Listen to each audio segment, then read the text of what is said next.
Okay. Today we are going for a small program on this trial balance.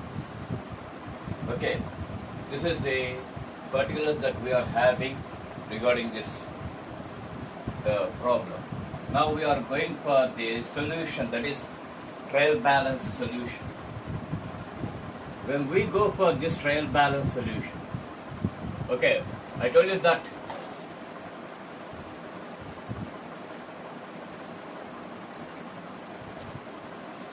trial balance will have, it is nothing but we have to prepare in a statement. It is to be prepared in a statement form. Okay, this is nothing but particulars.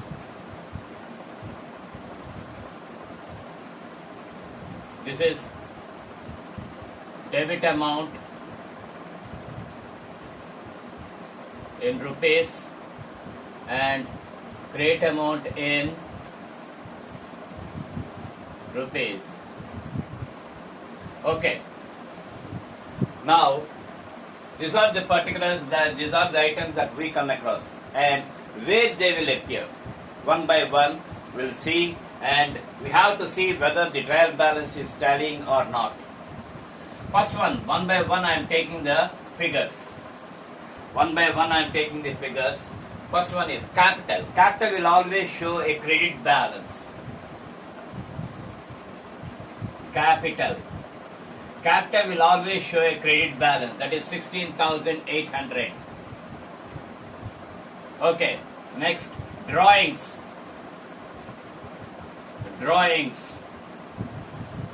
is a specialized personal account and it will show a debit balance, that is 5,000.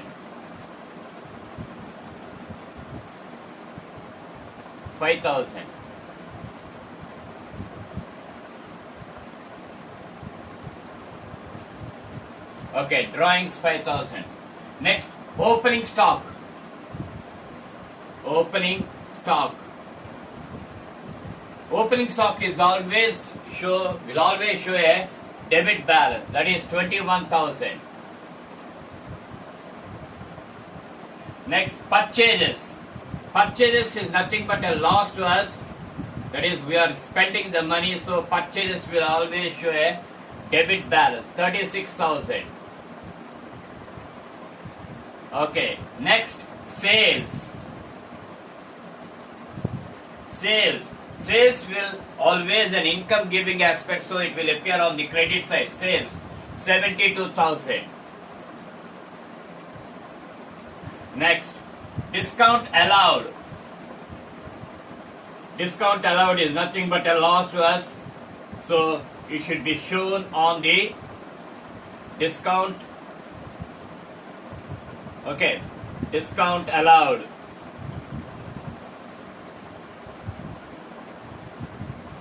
It is nothing but a loss to us and it will appear on the debit side, 700. Next, purchase returns.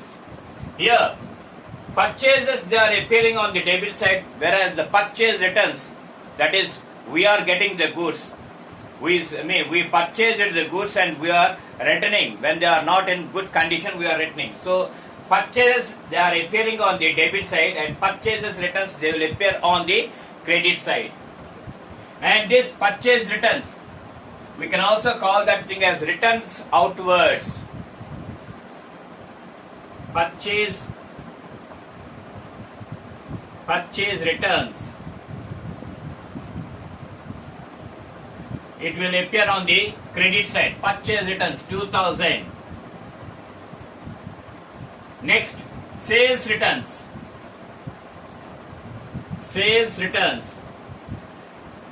Okay, sales we are showing that on the credit side.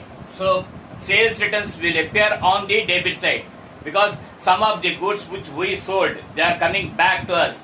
So, it is nothing but one type of this thing, loss. So, sales returns 3,000 rupees. Next, debtors. In the last class, I told you about this debtors. Debtors or the persons who owe to us, from whom we have to receive the money. those people will call them as debtors. Debtors 4,500. And creditors just opposite to debtors. Creditors means the persons to whom we owe the money. We have to pay the money. Creditors 6,700.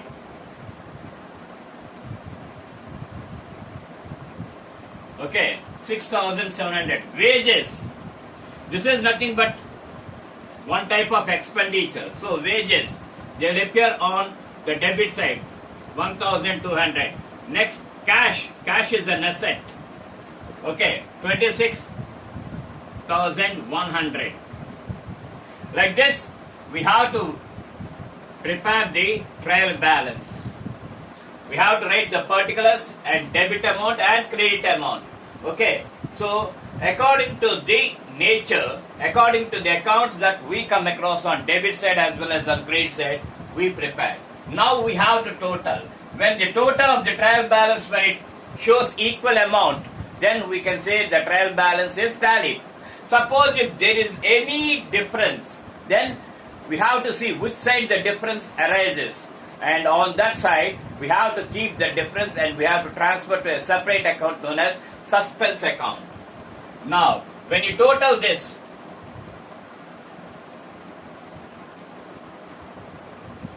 $500,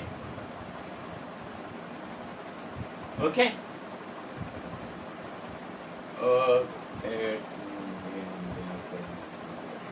Already.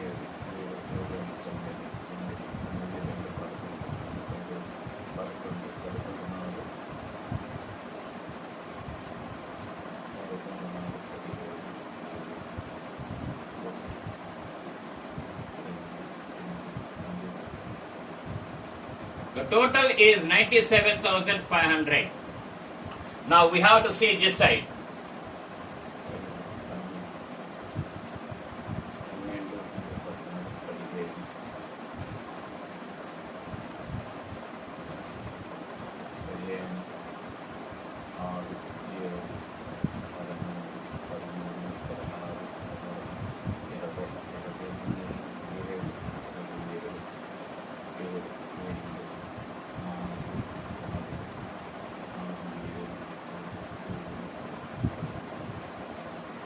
So, both sides the total came to 97,500.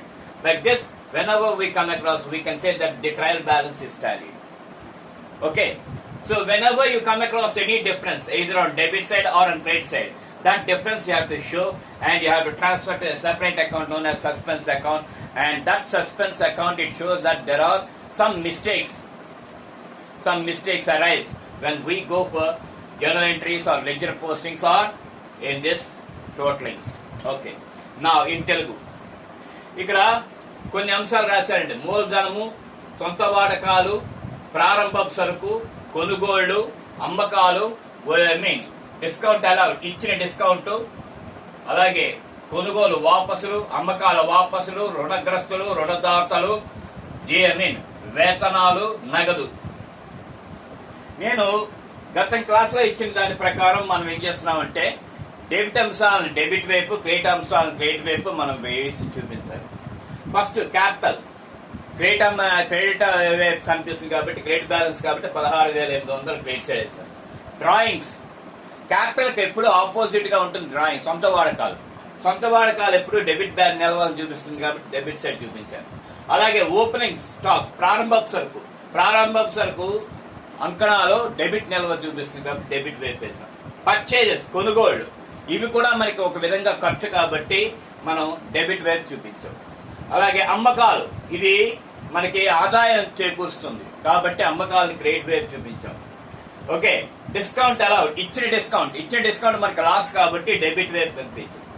అలాగే purchase returns కొనుగోలు కొనుగోలుని మనం debit వైపు చూపించినప్పుడు కొనుగోలు వాపసులు ఏమవుతుందంటే credit వైపు కనిపిస్తుంది. ఎందుకంటే మన దగ్గర నుంచి కొనుక్కున్న వాళ్ళు తిరిగి మనకి ఇచ్చేస్తున్నారు కాబట్టి దాన్ని మనం డెబిట్ వైపు కొనుగోలుని డెబిట్ వైపు చేసాం, కొనుగోలు వాపసులు క్రెడిట్ వైపు చూపిస్తాం. అలాగే అమ్మకాల వాపసులు. అమ్మకాలు అంటే మన దగ్గర నుంచి పోయాయి, మనం అమ్మేసాం. సో దాంట్లో కొన్ని వస్తువులు బాగోలేకపోవడంతో మనకి తిరిగి వాళ్ళకి ఇచ్చేస్తున్నారు కాబట్టి అది మనకి ఒక విధంగా నష్టమే కింద ఏర్పడుతుంది. కాబట్టి మనం 3,000 రూపాయలని మనం డెబిట్ వైపు చూపించాం. డెటార్స్ రుణగ్రస్తులు. రుణగ్రస్తులు ఎప్పుడు డెబిట్ నిల్వను చూపిస్తాయి. సో డెబిట్ వైపు చూపించాం. క్రెడిటార్స్ రుణదాతలు. రుణదాతలు ఎప్పుడు మనకి క్రెడిట్ బ్యాలెన్స్ క్రెడిట్ వైపే కనిపిస్తుంది కాబట్టి క్రెడిట్ వైపు చూపించాం. అలాగే వేతనాలు. వేతనాలు అనేవి మనకి ఒక ఖర్చు కింద కనిపిస్తుంది కాబట్టి దాన్ని కూడా డెబిట్ నిల్వ కింద చూపించాం. క్యాష్ నగదు. ఇది ఎప్పుడు ఎప్పుడు అన్ని ఆస్తులు మన డెబిట్ బ్యాలెన్స్లు చూపిస్తాయి కాబట్టి డెబిట్ వైపు. ఇప్పుడు వీటన్నిటినీ కూడడం వల్ల మనకి ఏమవుతుందంటే ఒకే అమౌంట్ వచ్చినట్టయితే, అంటే డెబిట్ వైపు ఒకే అంశం ఒకే మొత్తం రావాలి, క్రెడిట్ వైపు కూడా ఒకే మొత్తం రావాలి.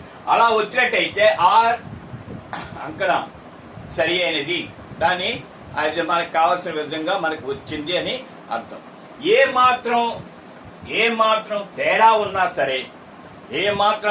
ఉన్నా సరే అది ఎక్కడ తక్కువ ఉంది ఎక్కడ ఎక్కువ ఉంది మనం చూసుకుని ఆ తక్కువ ఉన్న సైడు ఆగంతక ఖాతా అని చెప్పేసి ఆ మొత్తాన్ని ఆ ఆగంతక ఖాతాలోకి మళ్లించాలి. ఈ ఆగంతక ఖాతా ఎందుకు వస్తుంది అంటే ఏమైనా తప్పులు పొరపాట్లు జరిగినప్పుడు అది చిట్టా పద్ధతులు వేయడంలో కానీ ఆబద్ధ ఖాతాలు తయారు చేయడంలో కానీ అలాగే దీన్ని కూడడంలో కానీ మొత్తం చేయడంలో కానీ ఏదైనా ఒక విధంగా మనకి తప్పులు దొరుకుతాయి. ఈ తప్పులు దొరికినప్పుడు మనకి ఈ ఆగంతపు ఖాతా వస్తుంది. సాధ్యమైనంత వరకు ఆ తప్పుల్ని పొరపాటుని మనం సరిదిద్దినట్టయితే ఆటోమేటిక్ గా మనకి ఈ ఆగంతపు ఖాతా అదృశ్యమైపోయి మనకి ఈ అంకణ మనకి సరిపోతుంది. ఈ విధంగా మనం అంకణ గురించి ఒక లెక్క రూపంలో చిన్న ఉదాహరణగా మీకు చెప్పడం జరిగింది. ఓకే, మీరందరూ అర్థం చేసుకోండి. ఇప్పుడు మీరు అడగచ్చు, సార్ కొత్తగా ఇంకా ప్రాబ్లమ్స్ ఉన్నాయి కదా, ఇంకా ప్రాబ్లమ్స్ ఉన్నప్పుడు ఇదే పద్ధతిలో మనం తయారు చేయవలసి ఉంటుంది. ఓకే, ఈ విధంగా మనకి ఈ అంకణాన్ని తయారు చేయడం అనేది మనకి తెలిసింది. దీంట్లో ఏమైనా అది తప్పులు కానీ పొరపాట్లు జరుగుంటే కామెంట్ రూపంలో తెలియజేయవలసిందిగా ప్రార్థన. అదే విధంగా నా ఈ చిన్న ప్రయత్నాన్ని దయించి సబ్స్క్రైబ్ చేస్తారని కోరుకుంటున్నాను. I'm just requesting all the people to go through. This is a format and this is a way of preparing the trial balance, and if there are any mistakes, okay, please give comments, and in the form of comments please respond to me. Thereby I can able to rectify those things, and I request all the people to subscribe for my this thing. Okay, thank you very much.